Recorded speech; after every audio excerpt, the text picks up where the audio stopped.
organic things are messy.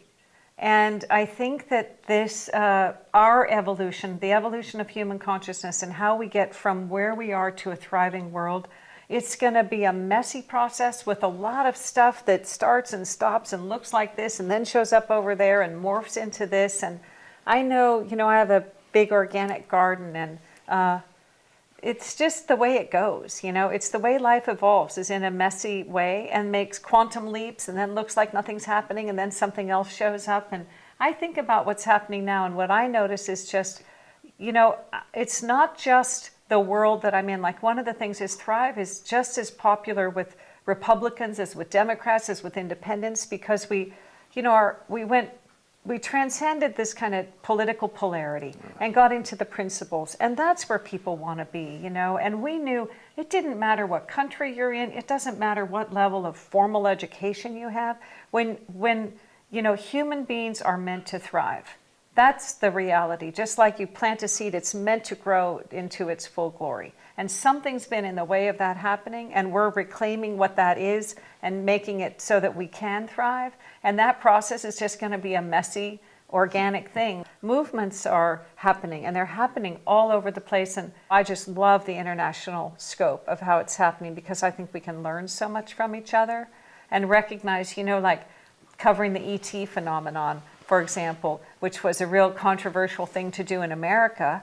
But, in other countries where the governments have even acknowledged UFOs, and it's just not that big of a deal there, the people there don't have any resistance. And I think that that's valuable for Americans to see, that they might even be a little provincial in this regard. And the other thing was, by covering so many different topics, we got, folks in the Fed movement to be talking to folks in the new energy movement, to be talking to folks who are into ETs, who are talking to folks in the money. So all that kind of stuff has been really fun for the cross-pollination. And again, that's a messy process too, and I just kind of like to see what comes from it. We are really, truly at the fork in the road where, for the most part, evolution has happened to us. We realized one day, oh, look, I'm in a body, I'm human, I'm on this pretty cool planet, hurtling through the universe. And now the next phase in evolution actually requires our conscious participation. So it's a heavy-duty moment in history. But man, what a moment to be alive, to be able to participate in making that kind of difference. I wouldn't trade that for anything. And that's what's happening with this solutions model, too, is that people are coming together, but they begin that process by orienting within themselves. They ask themselves, what sector am I most interested in or most skilled at, ideally both. And then they ask themselves, well, what's the level of engagement that really compels me at this particular time in my life? Am I someone who wants to meet immediate needs by feeding hungry people or caring for the sick? Or am I more a systems thinker? Do I want to work with the financial system or the political system or the transportation system or something like that to try to improve the lives of people by having better systems? Or the third one is, am I someone who wants to work on the consciousness shift itself? Because any system is going to be a result of the worldview of the people creating that system.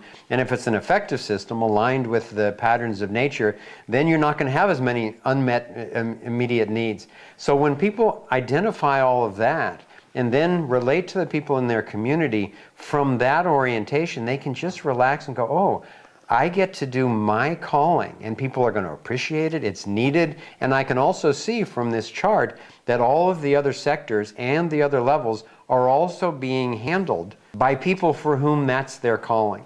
And then it's no longer, oh, I've got to save the world by myself. So many activists just get burned out with this illusion that you're alone. But the world is filled with billions of brilliant, creative people. And as those people are realizing their uniqueness, but at the same time really joining together in effective collaborative ways, I'm convinced now that it is unstoppable. The universe comes in wholes, as far as I can tell, W-H-O-L-E. So if you have a partial whirlpool, it just dissipates right away. It actually has to be a full torus for it to last. And that's where, obviously we spend a lot of time in Thrive talking about the Torus, because the notion that there is a pattern throughout the entire universe that is the only pattern that sustains itself in a continuous medium is pretty startling. And especially given that our evolutionary imperative is to find out very quickly how to create sustainable systems, the fact that the universe is giving us blueprints everywhere we look, if we just know how to see it, is really important. One thing about the Torus that was interesting to me in the very beginning was the notion of being distinct and unified. That's one of the distinguishing features of the fundamental pattern that nature uses at every scale. I mean, just as a gardener, I see efficiencies in nature. You know, like you see the phi spiral, that the way the fern unfurls is the same way that a fetus unfurls. It's just a way that growth can happen while in proportion, you know, so that you don't get all out of proportion as something grows. So I saw that kind of thing, but the quality of being distinct and unified, like in the movie, we talk about it as a whirlpool in water. So it's made out of water, but it's distinct within the body of water that it's in. And to me, like, that's the crux of the matter. You know, in a good relationship, it's like, how do we be distinct and unified at once? I mean, that's the art of any relationship that I've ever been in. You know, how do you not lose yourself in the unified field of it? Maintain a sense of your own distinct self within it.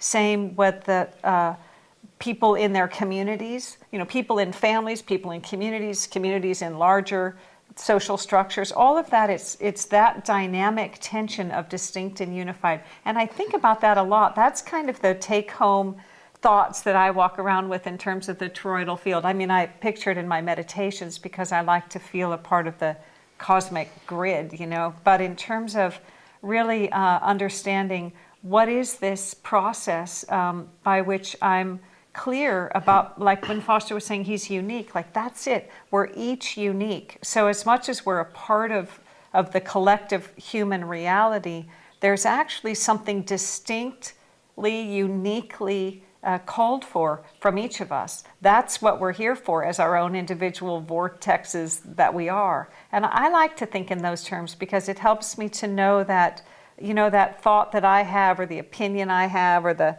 inclination I have, that those matter. It actually matters to pay attention to what's coming through each of us.